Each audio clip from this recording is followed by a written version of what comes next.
बिस्मिल्लाहिर्रहमानिर्रहीम। ये मेरे पास अखबार उर्दू है जो इदारा फ़रोग़ कौमी ज़बान की तरफ से शाया होता है। यह है सितंबर अक्टूबर 2020 सितंबर अक्टूबर 2020 का ये रसाला है। आप देख सकते हैं इसको, अखबार उर्दू।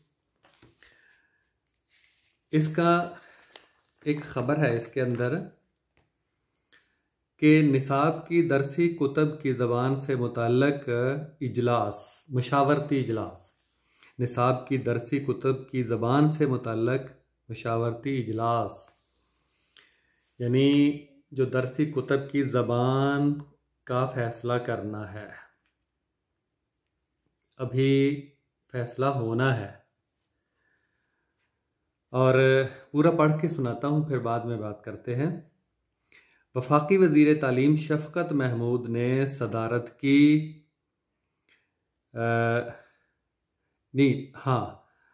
उसके बाद है इस्लामाबाद वफाकी वज़ीर तालीम व पेशा वाराना तरबियत और कौमी विरसा व सकाफ़त डिवीज़न शफ़क़त महमूद की सदारत में कौमी निसाब कौंसिल के ज़ेर एहतमाम तदरीसी ज़बान के मौजू पर मशावरती इजलास मुनक़िद हुआ। इजलास में चारों वज़राए तालीम, सेक्रेटरी तालीम, माहिरीन लिसानियात और स्कूलों व मदारस के सरबराहान ने शिरकत की। इस मौका पर वफाकी वज़ीर ने कहा कि तालीमी निज़ाम में मुख्तलिफ ज़बानों का इस्तेमाल ख़तरनाक हद तक तफरीक़ पैदा करता है। हम इसको कम करने की कोशिश कर रहे हैं।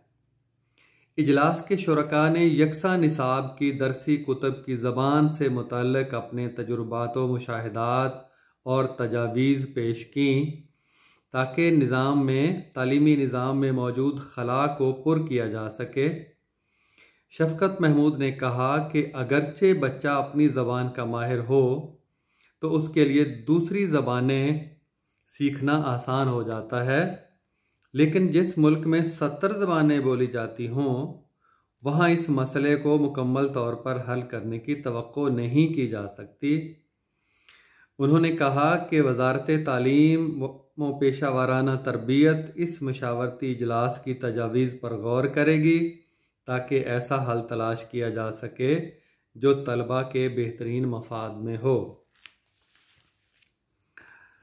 अब यहाँ पे देखें, सवाल ये पैदा होता है कि अभी निसाब की तदरीसी ज़बान का फ़ैसला होना है। ये इजलास किस मकसद के लिए हुआ है? इसमें अपने चंद जो लोग हैं, हम नवा, जो एक ख़ास एजेंडे पे काम कर रहे हैं, वो इकट्ठे किए होंगे और जो वफाकी वज़ीर हैं, जो सूबाई वज़ीर हैं, जो सेक्रेटरी तालीम हैं, उनका निसाब से कोई दूर का वास्ता भी नहीं होता। उनको ना इन निसाब की बारीकियों का पता है, ना उन्होंने वो किताबें पढ़ी हैं, साबका किताबें पढ़ी हैं, ना वो उनका ये शोबा है, ना ही शफ़क़त महमूद का मैं समझता हूँ कि ये शोबा है कि अभी ज़बान का ये आईने पाकिस्तान सामने है और उसकी शिक़ें सामने है, जो क़ायद आज़म रहमतुल्लाह अलैह अल्लामा इक़बाल के फ़रमूदात सामने हैं और जो मशाहिरे ज़बान और लिसान हैं, उलूम हैं, उनके अफ़कार सामने हैं। तो अभी फ़ैसला करना ज़बान, निसाब की ज़बान, दरसी कुतब की ज़बान, ये यकीनन शक व शुबा में मुब्तला करता है। बल्कि अब यकीन हो जाना चाहिए कि ये इस तरह की हरकतें जो कर रहे हैं ये यकसू नहीं है और ये कोई एजेंडा है, उस पर अमल करने की कोशिश की जा रही है जो गुज़श्ता हुकूमतों को दिया जाता था और उनको मजबूर किया जाता था कि वो उस पर अमल करें। और जिनके मफादात वाबस्ता हैं कि पाकिस्तान को इल्मी लिहाज से, तहकीक तख्लीक के लिहाज से कमज़ोर करना है, पीछे लेकर जाना है, ये उन्हीं का एजेंडा बदस्तूर कार फरमा है। हुकूमत बदल गई है, 3 साल गुजर चुके हैं, लेकिन एजेंडा वही आ रहा है, जो लोग वही हैं। वफाकी वजारत तालीम में फ़ौज ज़फ़र मौज एक है जो इस पर काम कर रही है, जो टेक्स्ट बुक बोर्ड हैं, जो सूबाई वजारतों में उनके अंदर लोग उनके काम कर रहे हैं, जो असातिज़ा को तरबियत देने वाले इदारे हैं उनके अंदर उनके एजेंट काम कर रहे हैं। वरना इस तरह की हमाकतें और इस तरह की हरकतें, मैं हरकत ही कहूँगा इसको, इस करने का अब क्या मकसद है? जब आपकी तहरीक इंसाफ का जो मंशूर है उसके अंदर वाज़े तौर पर लिखा गया है कि ये उर्दू ज़बान में होगा, तो फिर आप ये अब क्या कर रहे हैं? तो हम पहले भी इजहार करते रहे हैं कि ये शख्स जो वफाकी वजारत तालीम के मनसब पर बराजमान है, ये शख्स गैर मुल्की एजेंडे की तकमील के लिए काम कर रहा है, उन्हीं के मकासद को पूरा करने के लिए ये रास्ते चुन रहा है, इख्तियार कर रहा है। और वही लोग अभी तक वजारतों में मौजूद हैं जो पहले थे, कुछ भी बदलने वाला नहीं है। और ये 5 साल के बाद ये तबाही और बर्बादी का नया खेल खेलने के बाद, ये अपने अपने ये मफादात पूरे करने के बाद ये घरों में बैठ जाएंगे या लोगों को बदस्तूर बेवकूफ़ बनाते रहेंगे। तो ये सूरत है। फिर देखें आगे चलकर कि एक और है, इससे ज़बान से मुराद ये एक और चीज़ है जिसका ये ज़िक्र कर रहे हैं, मौसूफ लफ्ज़ों की लपेट में, कि वो ये है कि उर्दू को वो उर्दू ना रहने दिया जाए, उर्दू को उर्दू ना रहने दिया जाए। उसके अंदर निसाबी किताबों के अंदर हरकत के लफ्ज़ की जगह मोशन लिख दिया जाए, जो सुकून का लफ्ज़ है उसकी जगह पे रेस्ट लिख दिया जाए, जो जहाँ तवाज़ुन की जगह पे इक्विलिब्रियम लिख दिया जाए, निज़ाम हज़म की जगह पे डाइजेस्टिव सिस्टम उर्दू में लिख दिया जाए। यानी इस तरह से जो अंग्रेज़ी के अल्फाज हैं उनको उर्दू के निसाब में, ख़ास तौर पर साइंस के निसाब में शामिल करके ऐसा चूं चूं का मुरब्बा बना दिया जाए कि उसको लिखना, पढ़ना, समझना और समझाना असातिज़ा के लिए भी मुश्किल और तलबा के लिए भी मुश्किल हो जाए, जैसे कि 2003 में चल रहा है। ये तो अब ये काम कर रहे हैं, पॉलिसी तो पहले बन चुकी है, 2003 से उस पर अमल हो रहा है। ये जो अब बनाने जा रहे हैं, ये एक जैसे पंजाबी में हम कहते हैं कि ये गोंगलुओं तो मिट्टी झाड़ना, ये मिट्टी शलजमों पर से मिट्टी झाड़ रहे हैं। ये एक रस्मी कार्रवाई कर रहे हैं और लोगों की आंखों में धूल झोंक रहे हैं कि हम बड़ी मुशावरत कर रहे हैं। ये जिस एजेंडे पे काम कर रहे हैं, जिसको ये मंजूर करवाना चाहते हैं, जिसको लागू करवाना चाहते हैं, ये तो पहले से तयशुदा है। निसाब ये चल रहा है, आप 6ठी की साइंस की किताब देख लें, उसमें यही चल रहा है कि उर्दू को किस तरह से आलूदा, ये आदमी कई फेसबुक पे देखा है कि वो सफ़े कॉपी करके फ़ोटो बना के भेजते हैं और पूछते हैं कि इसमें उर्दू क्या है। ये जो चंद अल्फाज मैंने आपको बताया कि निज़ाम इखराज की जगह पे एक्सक्रीटरी सिस्टम अंग्रेज़ी के लफ्ज़ को उर्दू में लिखा हुआ है, ये सारे ये चल रहा है पहले से। आप किस चीज़ की मुशावरत करना चाहते हैं? उसको जो पुरानी किताबें लिखी हुई हैं, जो लुगात लिखी हुई हैं, ये सब के अंदर वो अब ऐसी तब्दीलियां करना चाहते हैं कि जो इमारत बनी हुई है वो ढह जाए। जो ये बनाना चाहते हैं वो इमारत है जो पाकिस्तान को शायद पत्थर के दौर में ले जाए। इसके आगे भी देखें आप कि इजलास में चारों वज़राए तालीम, सेक्रेटरी तालीम, माहिर लिसानियात और स्कूलों के सरबराहान ने शिरकत की।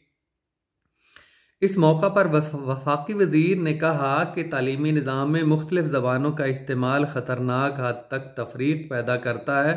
ठीक है, इसमें हम कहते हैं एक ही ज़बान इस्तेमाल हो, उर्दू ज़बान इस्तेमाल हो हमारे चारों सूबों के अंदर, ये लोग आसानी से समझेंगे, पढ़ने वाले पढ़ा सकेंगे, और जो निसाबी कुतुब नहीं लिखी गई वो लिखी जाएं, और पहले वाली किताबों को, पहले वाले मवाद को सामने रख कर लिखी जाए। तो हम इसको इस तफरीक को कम करने की कोशिश कर रहे हैं।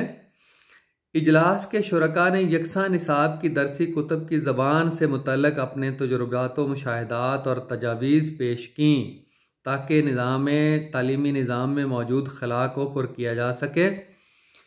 ये तजावीज़ पेश की। अब ये तरीक़ा इनका, हम पहले बात कर रहे हैं ना कि इन्होंने ख़ुद भी चिट्ठी में लिखा कि 400 अफराद ने ये ज़बान का मसले के बारे में कहा कि ये अंग्रेज़ी ज़रिया तालीम होना चाहिए। ये जहाँ कहीं भी इस तरह की कोई मशावरती इजलास होता है, ये अपने चेले चांटे साथ ले जाते हैं बहुत सारे, और वहाँ पे कोई चेला इधर से बात करता है, कोई उधर से बात करता है, एजेंडा तय होता है, और आखिर में जब मजलिस इजलास बर्खास्त होता है तो वह अपनी मर्ज़ी का जो एजेंडा है उसके मुताबिक गुफ्तगू होती है और अपनी मर्ज़ी का नतीजा अखज़ करते हैं, और नतीजा यही अखज़ करने वाले लोग हैं। जाकर ये कहेंगे कि ये वहाँ पे ये फ़ैसला हुआ था। तो यकसा निसाब की दरसी कुतुब की ज़बान से मुतल्लक़ अपने तजुर्बात, मुशाहिदात और तजावीज़ पेश की ताकि तालीमी निज़ाम में मौजूद खला को पुर किया जा सके। शफ़क़त महमूद ने कहा, अगरचे बच्चा अपनी ज़बान का माहिर हो तो उसके लिए दूसरी ज़बानें सीखना आसान हो जाता है। ये बात बिल्कुल सही है। अपनी ज़बान का माहिर हो, आप अपनी ज़बान का माहिर बच्चे को बनाएं, यानी उसको प्राइमरी सारी की उर्दू में पढ़ाएं और अंग्रेज़ी इख्तियारी तौर पर अंग्रेज़ी प्राइमरी तक ना हो, सारा कुछ अपनी ज़बान में मुकम्मल महारत पैदा करें, और उसके बाद 6ठी 7वीं में भी ये मैट्रिक सतह तक उसको मुकम्मल तौर पर अपनी ज़बान में पढ़ाएंगे तो बच्चा अपनी ज़बान का माहिर हो जाएगा। उसके बाद उसे चाहे जो मर्ज़ी ज़बान सिखाएं, वो 6-7 महीनों में वो मुकम्मल ज़बान सीख जाएगा। अब की तरह आधा तीतर आधा बटेर नहीं रहेगा। ये इस बात पर अगर ये कायम हो शफ़क़त महमूद साहब, तो ये हल है। यही हम चाहते हैं कि बच्चे को पहले अपनी ज़बान का माहिर तो बनाओ, फिर दूसरी ज़बान सिखाओगे तो वो आसानी से सीख सकेगा। अब आप शुरू से ही उसको सिखाना शुरू कर रहे हैं तो ना वो तीतर ना वो बटेर।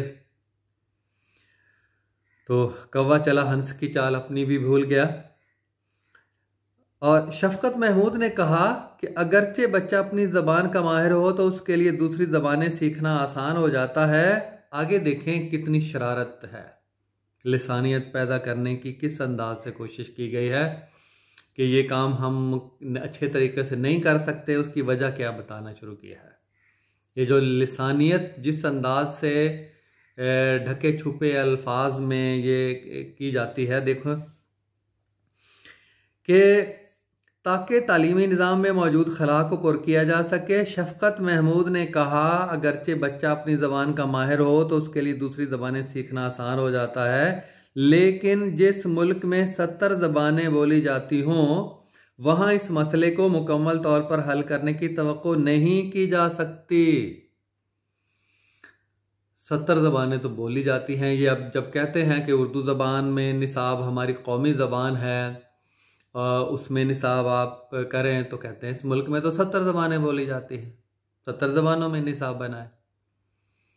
ये वही बात बोलते हैं जो लिसानियत की बुनियाद पे सियासत करते हैं और जो लिसानियत की बुनियाद पे अलहदगी पसंदाना नज़रियात रखते हैं और जिनको जब परवान चढ़ने दिया जाता है और बिल आखिर वो एक अलग मुल्क की मांग करना शुरू कर देते हैं, मुतालबा करना शुरू कर देते हैं। लिसानियत का ये शफकत महमूद ने पत्ता फेंका है कि ये मुल्क में तो इतनी ज़बानें बोली जाती हैं, लिहाजा ये जो पहले से तैयार शुदा है उसको तबाह भी इसी नज़रिए को सामने रख के करना है।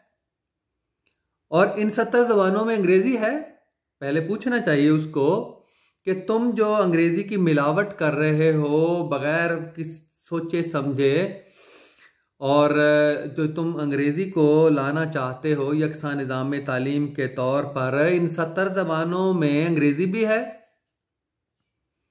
इसकी बात नहीं करेंगे वो। उनको जो हुक्म हुआ है साम्राज्यी आकाओं की तरफ से, जो पत्ता फेंकने का हुक्म हुआ है, वही वो काम कर रहे हैं। तो शफकत में ये देखें कि 70 ज़बानें बोली जाती हैं, तो वहाँ इस मसले को मुकम्मल तौर पर हल करने की तवक्को नहीं की जा सकती। यानी एक तरह से हाथ खड़े किए हैं, हम मुकम्मल तौर पर इसको नहीं कर सकते हैं। जो पहले से तैयार शुदा मवाद है उसको तबाह करना है, और नया एजेंडा ये है कि हम इसको मसले को हल नहीं कर सकते। और उन्होंने कहा कि वजारत तालीम और पेशा वराना तरबियत इस मुशावरती इजलास की तजावीज़ पर गौर करेगी ताकि ऐसा हल तलाश किया जा सके जो तलबा के बेहतरीन मफाद में हो। ये मशावरती इजलास जो इस तरह के अब 3 साल के बाद किए जा रहे हैं, वो लोगों को सही ट्रैक से, सही रास्ते से मुनारिफ करने के लिए किए जा रहे हैं। और इस शख्स से हमें तो अब कोई तवक्को नहीं है कि ये आदमी सही नीयत के साथ जो मुखलिस माहिरीन तालीम हैं, जिन्होंने हकीकी कोई काम किया है, जो पहले से तैयार शुदा जो निसाब है, जो क़याम पाकिस्तान से लेकर बल्कि उससे पहले जिनके ज़रिए से मास्टर करके बड़े बड़े साइंसदान सलीमुज़्ज़मान सिद्दीकी जैसे पैदा हो चुके हैं, उसको मिलिया मेट करना है। मैं पहले भी कह चुका हूँ कि ये वही है कि जब किसी फ़ौज की रसद काट दी जाए, पीछे से उसको असलहा मिलना बंद हो जाए, उसकी असलियत से उसे काट दिया जाए, चारों तरफ से वो घिर जाए, तो मरना, फिर उसका मुहासरे में आना, मर जाना उसका मुक़द्दर होता है, दुश्मन की क़ैद में आ जाना उनका मुक़द्दर होता है। ये पाकिस्तान को इसी तरह से गुज़श्ता उलूम फ़नून जिनकी बुनियाद के ऊपर एक बड़ी इमारत तख्लीक हो सकती है, बन सकती है, बड़ी हद तक बन चुकी है, उसको ढा देने का ये काम कर रहे हैं। और ये शफकत महमूद भी करता रहेगा, और इससे हमें कोई अच्छाई की तवक्को नहीं की जा सकती।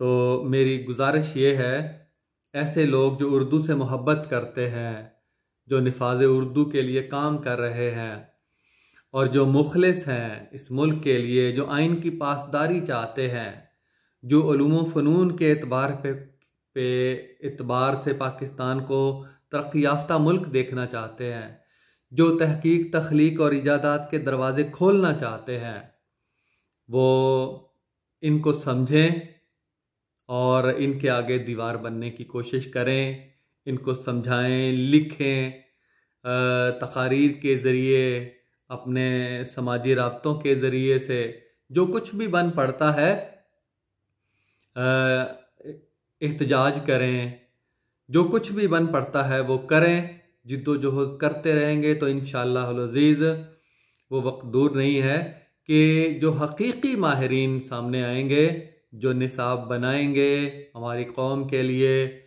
जो मास्टर डिग्री तक अपनी ज़बान में जो पढ़ाने की इजाज़त देंगे, जो मुकाबले के इम्तिहानात अपनी ज़बान में, जो दफ्तरी ज़बान है वो भी कौमी ज़बान, जो हकीकी ज़बान है वो उसमें जो राइज करेंगे, नाफिज करेंगे, तो इंशाल्लाह इनके दिन, ये जो साजिशी लोग हैं इनकी उम्र ज़्यादा नहीं होती, इनके दिन गिने जा चुके हैं।